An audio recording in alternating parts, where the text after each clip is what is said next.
अगर इन सभी राज्यों की तुलना करनी हो तो आप किस राज्य को सबसे अच्छा राज्य बताना चाहेंगे?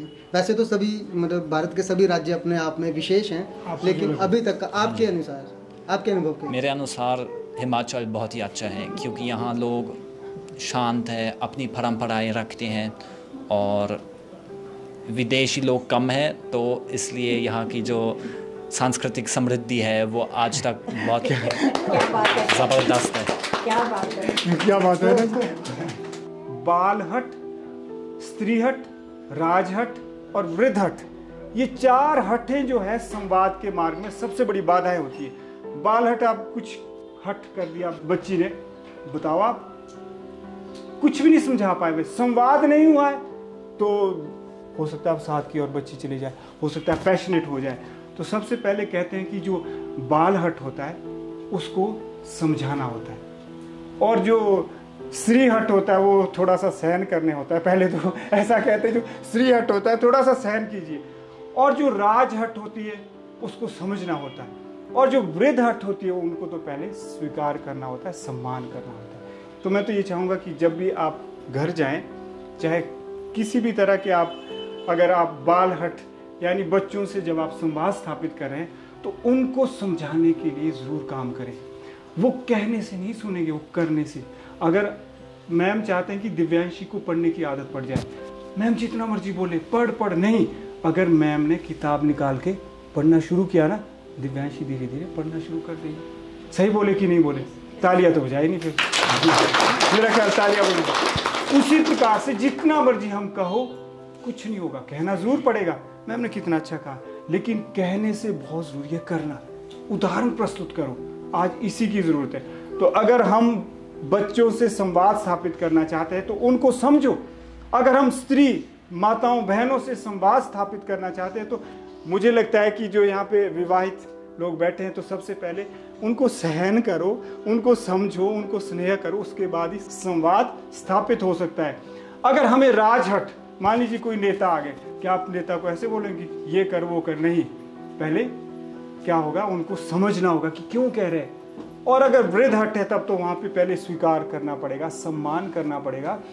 जो वृद्ध जन होते हैं, बुद्धिजीवी होते हैं, शास्त्री जी बैठे, इनके पास पूरी जीवन का जो एक अनुभव होता है, निधि होती है, जो अवसाद बढ़ रहा है संवाद की कमी की वजह से बढ़ रहा है।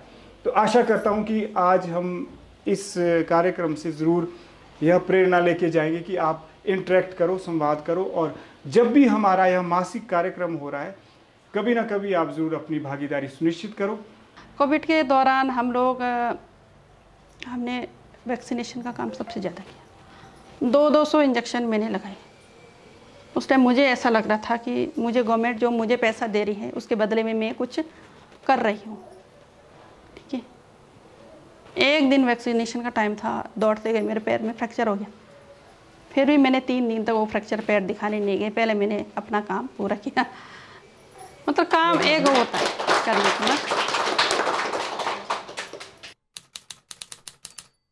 इस समय मेरे साथ हैं हमारी आज की संवाद सभा की मुख्य प्रवक्ता, जो कि आज की सभा को जिन्होंने संबोधित किया है। और आइए जानते हैं आज की हमारी संवाद सभा में किस प्रकार की जो विचारधाराएं जो इन्होंने साझा करी है हमारे साथ, या किस प्रकार से स्वास्थ्य संबंधी जो बातें इन्होंने बताई हैं उनका अनुसरण किस प्रकार से करना है। नमस्कार, मैं हूँ पद्ममणि नेगी, स्वास्थ्य विभाग सोलन से, और मेरे साथ आए हुए हैं ज्योति जी। और आज ये जो स्वास्थ्य दिवस के उपलक्ष्य में हमें यहाँ पे एकत्र होकर वाद संवाद करने का जो मौका मिला वो बहुत ही अच्छा सराहनीय था। मेरा जो प्रोफाइल है कि एक स्वास्थ्य शिक्षक के रूप में मैं हमेशा यही चाहती थी कि मैं एक ग्रामीण स्तर पर जो गवर्नमेंट के प्रोग्राम्स हैं, सेवाएं हैं, वो आम लोगों तक पहुंचाऊं। तो ये बहुत ही अच्छा माध्यम मिला हमें, और सत्येंद्र जी और इससे जुड़े हुए सभी साथियों का मैं धन्यवाद करूँगी। तो आज विश्व स्वास्थ्य दिवस के उपलक्ष्य में हमने बहुत सारे प्रोग्राम्स जो कि हमारे स्वास्थ्य विभाग सेवाएं दे रही है उसके बारे में चर्चाएं की। शिक्षा तो कई तरह की होती है, लेकिन जो हमारे व्यवहार में एक सकारात्मक प्रभाव लाए, बदलाव लाए, उसी को हमें एक अच्छी शिक्षा मान सकते हैं। तो आज के जीवन शैली से संबंधित बहुत सारे विचार हमने साझा की।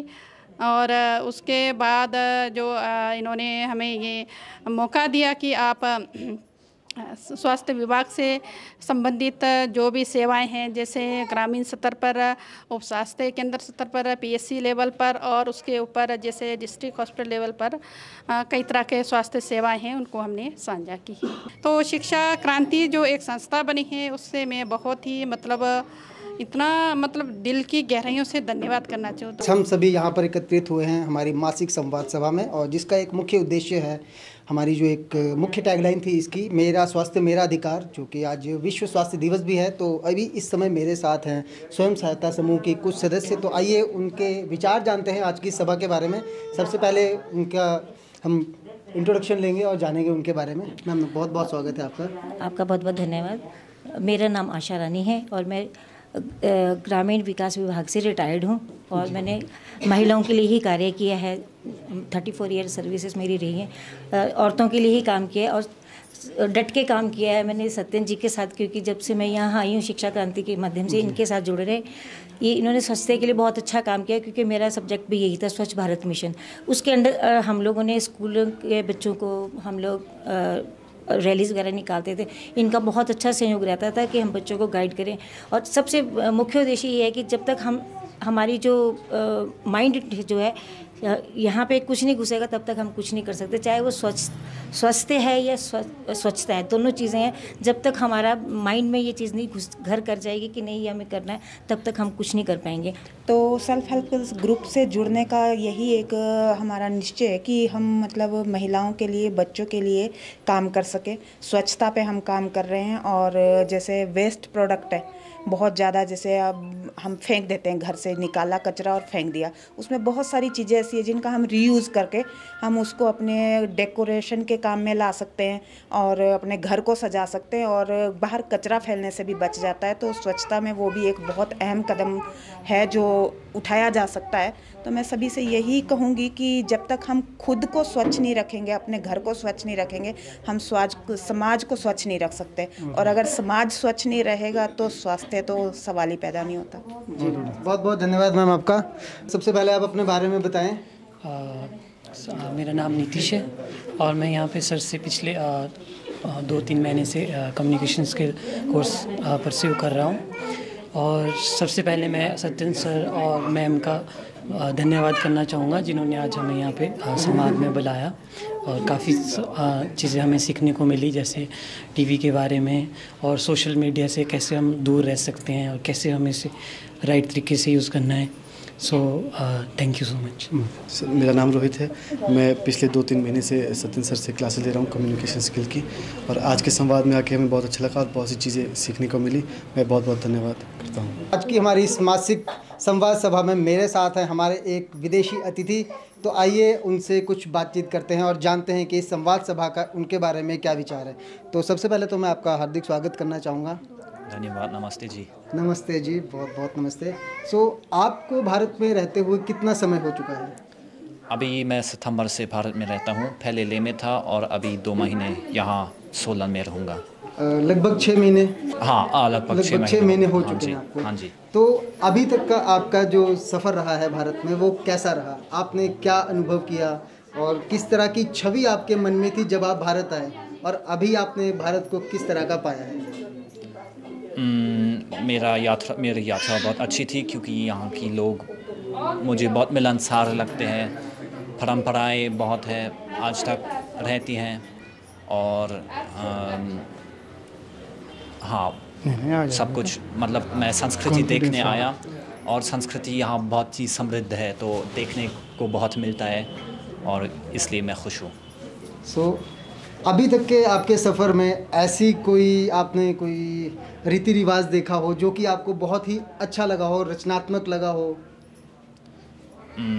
या कोई ऐसा पर्व, कोई ऐसा त्यौहार आपने देखा हो? मैं अपनी पहली होली मनाया यहाँ, नौनी विश्वविद्यालय में, तो वो बहुत अच्छा था। मैंने देखा कि कितना महत्वपूर्ण उत्सव है यहाँ की संस्कृति के लिए, और बहुत सारे रंग उड़ते थे, बहुत रोचक था, वो मुझे अच्छा लगा। अभी आपने कितने राज्यों का भ्रमण किया है भारत में? मैं अभी हिमाचल में था, राजस्थान में, मुंबई में भी था, दिल्ली में और वाराणसी में और लद्दाख में अवश्य। सो अगर इन सभी राज्यों की तुलना करनी हो तो आप किस राज्य को सबसे अच्छा राज्य बताना चाहेंगे? वैसे तो सभी मतलब भारत के सभी राज्य अपने आप में विशेष हैं, लेकिन अभी तक का आपके अनुसार, आपके अनुभव के? मेरे अनुसार हिमाचल बहुत ही अच्छा है, क्योंकि यहाँ लोग शांत हैं, अपनी परंपराएं रखते हैं और विदेशी लोग कम हैं, तो इसलिए यहाँ की जो सांस्कृतिक समृद्धि है वो आज तक बहुत ज़बरदस्त है। क्या बात है। सो आज की संवाद सभा में आपने क्या सीखा, और हमारी जितनी भी संवाद सभाएं होते हैं या किसी भी प्रकार के जो हमारा जो विषय रहता है उसमें संवाद का किस प्रकार से जो रोल रहता है, क्या भूमिका रहती है? आज हमारे बीच हेल्थ केयर से कुछ ऑफिसर्स आए थे। उन्होंने हमें साइकोलॉजिकल प्रॉब्लम्स और एडिक्शंस के बारे में जानकारी दी कि उनसे कैसे निपटना है। इसके अलावा उन्होंने कुछ रोगों जैसे टीवी, डिप्थेरिया वगैरह के बारे में बताया और ख़ासकर महिला स्वास्थ्य के ऊपर विस्तार रूप से बातचीत की गई। तो मेरे साथ हैं इस समय रेखा पांडे जी, तो आइए उनसे बातचीत करते हैं और जानते हैं आज की सभा के बारे में। आज की सभा बहुत ही अच्छी रही, हमें बहुत कुछ जानने के लिए मिला और साथ ही साथ हमें स्वास्थ्य वर्ल्ड हेल्थ डे था आज, उसमें हमें मानसिक स्वास्थ्य के बारे में जानने को मिला। अक्सर हम देखते हैं कि मानसिक स्वास्थ्य के बारे में लोग बहुत कम बातें करते हैं, तो हमें उसके तरफ भी ध्यान देना चाहिए। हमें शर्माना नहीं चाहिए, बेझिझक बोलना चाहिए कि जी हाँ, हमें साइकाइट्रिस्ट की ज़रूरत है और हमें जाना चाहिए।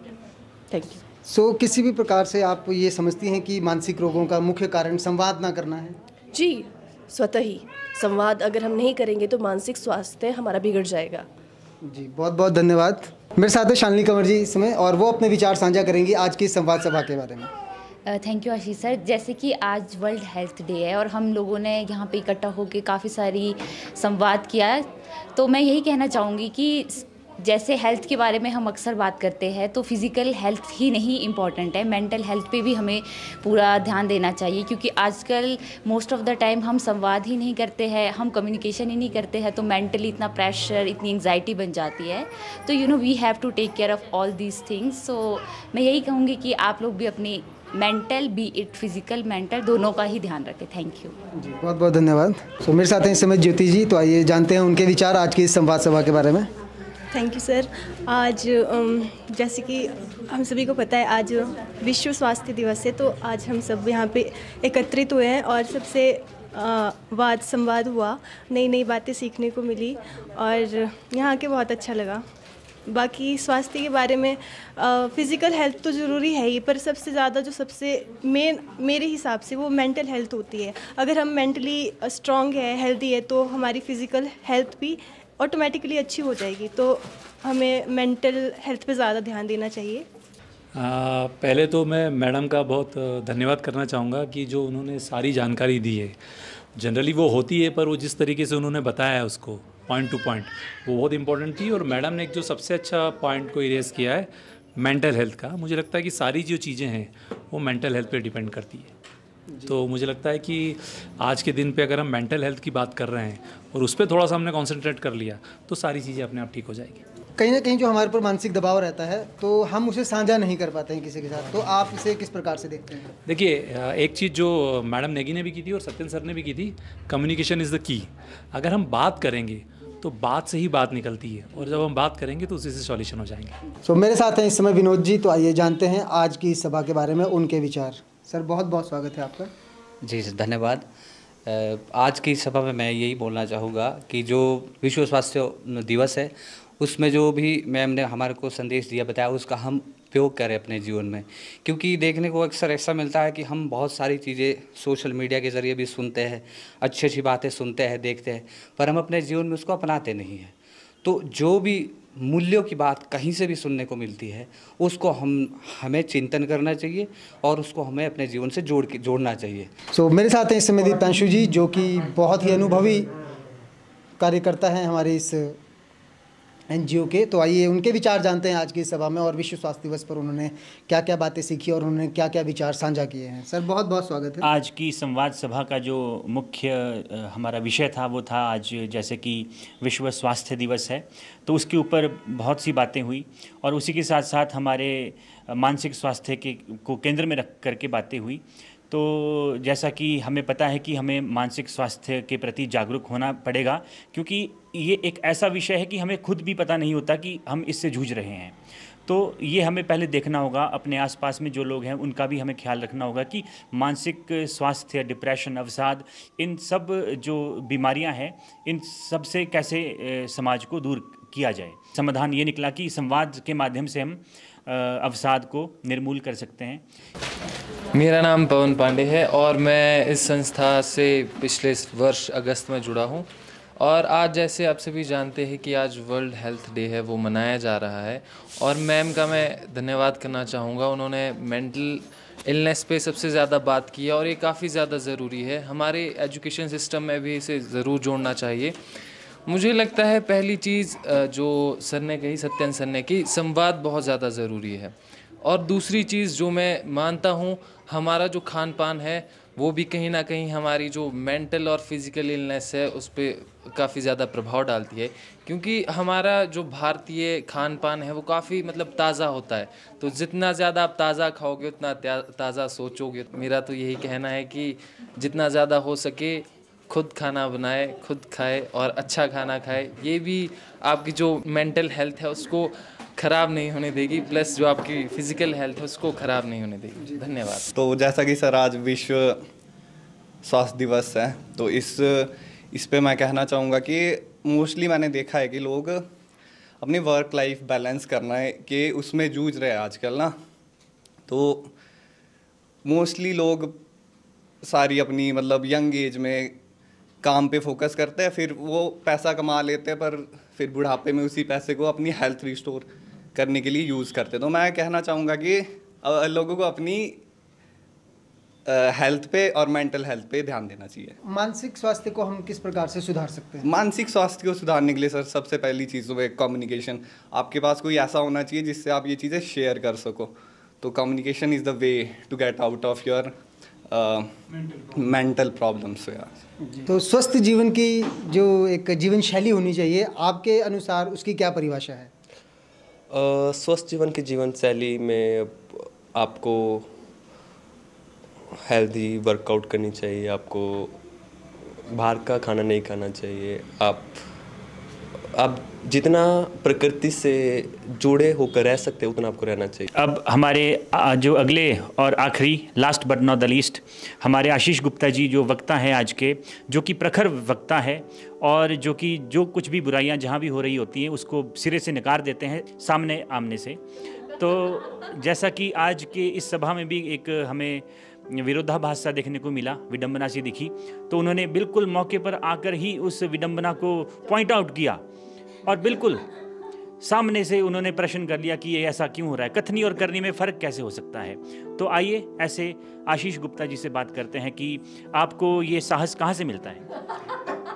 बहुत बहुत धन्यवाद दीप्तांशु जी, आपने मुझे इतना जो है प्रोत्साहित किया है अपने शब्दों से। तो इसका मैं सबसे पहले तो जो इसका श्रेय देना चाहूँगा हमारे इस मंच को, जिसने मुझे एक ऐसा अंदर से प्रोत्साहित किया है कि मैं कोई भी बात अपनी बेबाकी से रख सकूं। क्योंकि हम यहाँ पर जो सीखने आते हैं, ये संवाद की कला सीखने आते हैं, संप्रेषण कला, जिसमें कि हमारा मुख्य उद्देश्य ये है कि हमारे मन के जो विचारों को हैं हम साझा नहीं कर पाते हैं, क्योंकि कहीं ना कहीं कोई संकोच रहता है हमारे मन में कि कहीं मैं वो बात बोलूँ तो गलत तो नहीं बोल रहा मैं, या कहीं किसी को बुरी तो ना लग जाए। लेकिन जब तक हम उस बात को साझा नहीं करेंगे तब तक हमें उसका जो है एक आउटकम, उसका जो है हमें निष्कर्ष नहीं निकलेगा कि हमने उस बात को सही रखा है या गलत रखा है। तो यही एक इसका मैं मुख्य श्रेय इस मंच को ही देना चाहूँगा, यही मेरा प्रेरणा स्रोत है। तो आज की जो संवाद हमारी सत्र था, तो उस सत्र से आपको क्या सीखने को मिला? आज की सभा में जो भी मैंने सीखा है, जो एक तो केंद्र विषय इसका रहा है हमारा मेरा स्वास्थ्य मेरा अधिकार, जिसमें कि मानसिक स्वास्थ्य के ऊपर ज़्यादातर बात की गई है। क्योंकि जब भी स्वास्थ्य की बात आती है तो हम लोग क्या करते हैं, हम लोग एक सिर्फ अपने शारीरिक जो कसरत है, व्यायाम की ओर ज़्यादा ध्यान देते हैं, अपने मानसिक स्वास्थ्य की ओर ध्यान नहीं दे पाते हैं। उसका एक मुख्य कारण ये भी होता है क्योंकि कहीं ना कहीं हम उससे सहमत नहीं होते कि हम किसी एक मानसिक रोग से ग्रसित हैं। और जबकि सबसे बड़ा मानसिक रोग हमारा यही होता है कि हम संवाद नहीं करते हैं। हमारे मन में किसी भी प्रकार की ऊहापोह चल रही है, किसी प्रकार का कोई विचार है, किसी से लेकर कोई द्वेष भी उत्पन्न हो जाता है, तो हम उसमें क्या करते हैं, हम उससे बात करना बंद कर देते हैं। तो कहीं ना कहीं हम उस रोग से ग्रसित हो जाते हैं। एक मानसिकता जो है हमारी बदलने लग जाती है। हम सोच विचारों की एक अपनी ही दुनिया में जाल से बुनने लग जाते हैं, उसमें हम खुद ही फंस जाते हैं और कहीं ना कहीं फिर हम दूर हो जाते हैं अपने स्वास्थ्य से।